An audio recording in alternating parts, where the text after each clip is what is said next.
I'm so excited to have you here because I've struggled with anxiety, and I know after what we've gone through in the world, there's so many people who don't know about the food gut connection, which me and you both know a little bit about, but your study is this. So for our listeners today who may be struggling with anxiety, how exactly is anxiety and digestive issues connected? Great question to kick us off. So yeah, it's really cool. There's a whole world of gut-brain connection, and, more and more research is really coming out, diving into just how connected these two areas of our body are. So we actually have something called the gut-brain axis, and this just sort of describes the communication that is constantly happening between our brains and our guts. And there's so many different, I feel like we could spend the whole time in this podcast just talking about how connected they are and all the different mechanisms of the, gut-brain axis and how they really are always communicating with each other. But I'll share a few of the big ones. So the first one is neurotransmitter production. So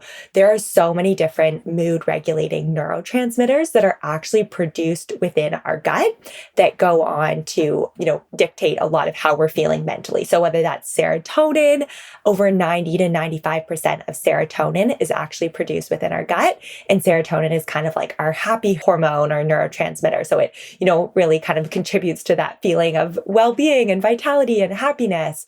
We also have 50% of our dopamine that is produced within our gut through the support of healthy gut bacteria. There's GABA, which is our most calming neurotransmitter that is produced within our gut. So many different, like I said, of these neurotransmitters that are produced within our gut. And a big mechanism of how they're produced is actually through the support of our gut bacteria. So I'm sure we'll kind of talk a little bit about this, but I share a lot about our gut microbiome. And what that really refers to is like all the living organisms within our gut that go on to, play out so many important roles and functions. A lot of them, a big part of that contributing to these neurotransmitter production. So, when we're looking at our gut health, we're really trying to increase the diversity of healthy bacteria that we have in our gut so they can go on to help support our body produce all of these mood regulating neurotransmitters. So hopefully that made sense.